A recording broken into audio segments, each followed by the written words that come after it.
Ciao amici, anche oggi non creeremo insieme. Oggi vi darò ancora una piccola spiegazione di un mio sistema per fare dei fori perfettamente perpendicolari.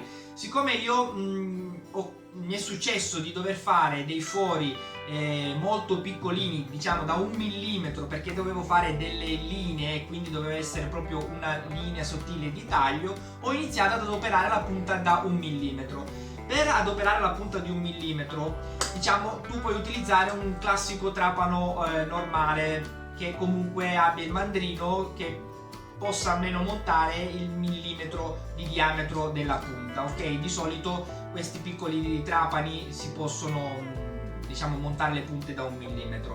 Però cosa succede? Che se tu devi fare un forellino su un asse di legno, tu parti da qualsiasi parte dove tu devi iniziare a fare il foro, parti bene, però non potrai mai essere perfettamente perpendicolare all'asse di legno, perché comunque ragazzi non siamo a controllo numerico, quindi la parte, diciamo, interessante della figura, della creazione, il foro sarà esatto, ma una volta che tu ti inclini leggermente, in una maniera anche proprio percettibile, la parte posteriore, il foro non sarà mai perfettamente uguale come nella parte superiore. Quindi se la creazione è qualcosa da dover appendere alla parete, va bene, non si vedrà mai, però se è qualcosa da dover mettere come soprammobile e quindi si vedono entrambi i lati, sia anteriore che posteriore, comunque può dar fastidio nella visione, diciamo, e poi può anche succedere che un punto debole e magari si possa spaccare la creazione. Quindi io è da parecchio tempo che il foro ormai lo faccio sempre da 1 millimetro, perché comunque ho fatto l'abitudine, la mia lama è di 0,9 decimi di millimetro, quindi vado sempre bene con il foro da 1 millimetro. Per fare il foro perfettamente perpendicolare io adopero la fresatrice verticale. Però cosa succede? La fresatrice verticale, come un po' tutte le fresatrici, hanno i mandrini del 6, dell'8 e a volte anche un po' più grandi, però comunque hanno dei mandrini molto grossi per, diciamo, montare le frese con i gambi grossi. Per poter montare la punta da 1 millimetro mi occorre un mandrino particolare. Allora io ho acquistato questo piccolo mandrino, vi faccio vedere, dopo vi lascerò anche il link.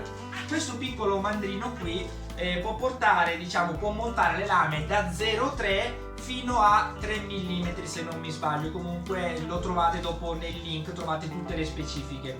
Quindi siccome io devo montare la lama da 1 millimetro quando la punta più piccola che può montare è 0,3, questo qui va benissimo.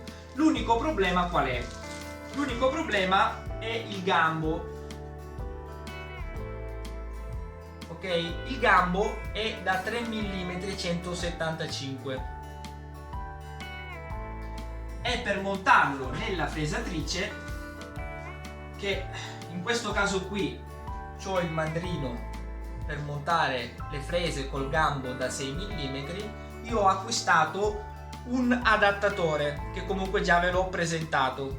Questo adattatore qui è per montare le frese con il gambo da 3,175, ok? Una volta che io lo vado ad inserire dentro il mandrino da 6, come vedete qui, io posso andare a montare il piccolo mandrino, ok?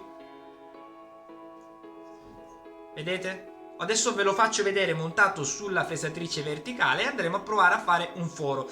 Ragazzi, questo mandrino qua io lo adopero solo per fare forellini qui. In teoria online lo danno anche per fare delle piccole fresate e robe varie, però io l'ho comprato, scusatemi, solo per fare forellini di 1 millimetro sul legno, quindi non voglio, diciamo, elogiarlo più di tanto, perché per quello che mi serve a me è solo per fare il foro. Ok ragazzi, adesso vi faccio vedere come montarlo nella fresatrice, scusatemi.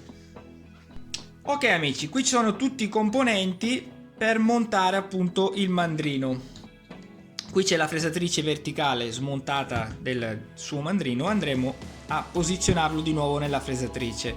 Qui c'è il dado, ok? Andiamo a posizionarlo, spostiamo un po' l'attrezzatura.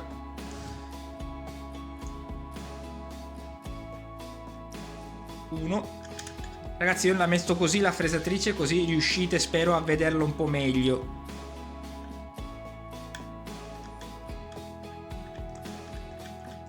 Ok, adesso andremo a mettere il nostro adattatore. Vedete, la parte giusta è questa.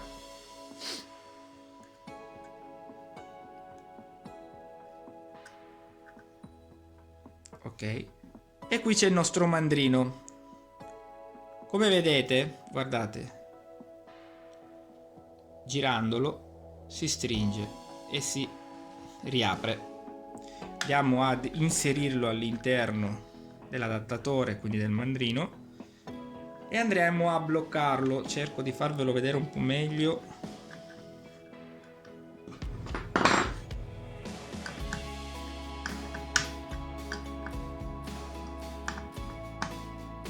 Ok, adesso vi faccio vedere dall'alto appunto come si comporta il mandrino. Vedete qui, avvitando si blocca del tutto, si chiude e poi si riapre, tenendo comunque sempre ferma dal tasto l'albero della fresatrice. Quindi adesso inseriremo la nostra punta di 1 millimetro. Mettetela bene in centro e andremo a bloccarla.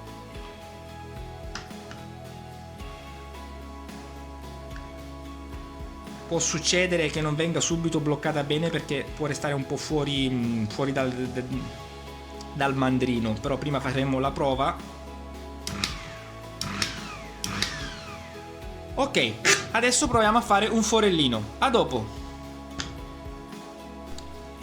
Amici, ho riposizionato bene solo la punta perché non era perfettamente centrata col mandrino, perché comunque a fare la ripresa non riuscivo a vedere bene, poi l'ho centrata giusta e guardate adesso come gira.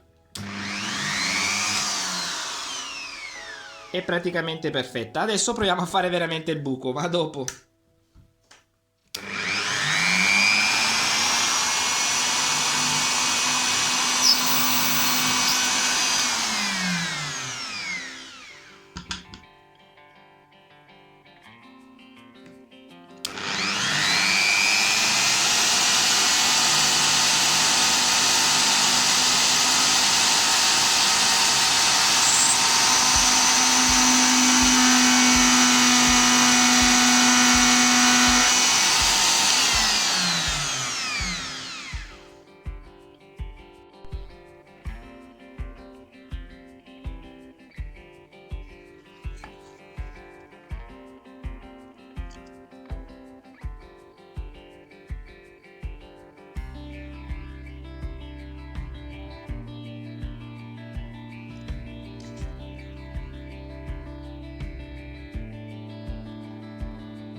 Ok ragazzi, spero vi sia piaciuto il video e che vi sia piaciuta la mia idea. Comunque tutto quello che io vi ho fatto vedere è dato dalla esigenza di dover fare il foro verticale, ma anche diciamo dalla grandezza della vostra creazione, perché nel caso in cui la vostra creazione dovesse essere piccola, tranquillamente potete mettere la vostra creazione per fare il foro perfettamente perpendicolare sotto il trapano a colonna, perché comunque va giù perfettamente dritto.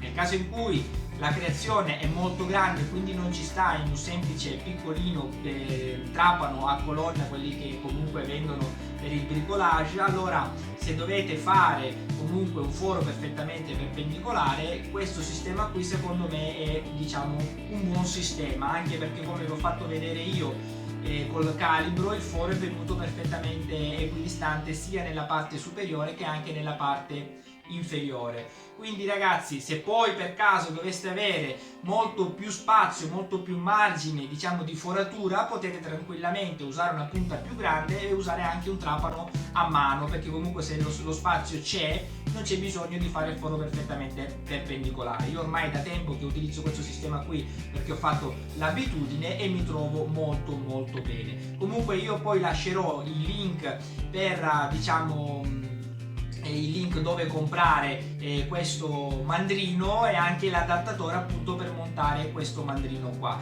Poi comunque online ne trovate sempre di altri generi, di altri tipi, di altri costi anche, quindi fate un attimino un po' voi, scegliete con più tranquillità e comunque adoperate solo tra virgolette questa mia diciamo idea. Ok ragazzi, quindi se non siete iscritti iscrivetevi al mio canale, lasciatemi un gran bel like e ci vedremo per la prossima o creazione o magari ancora consiglio. Ciao ragazzi!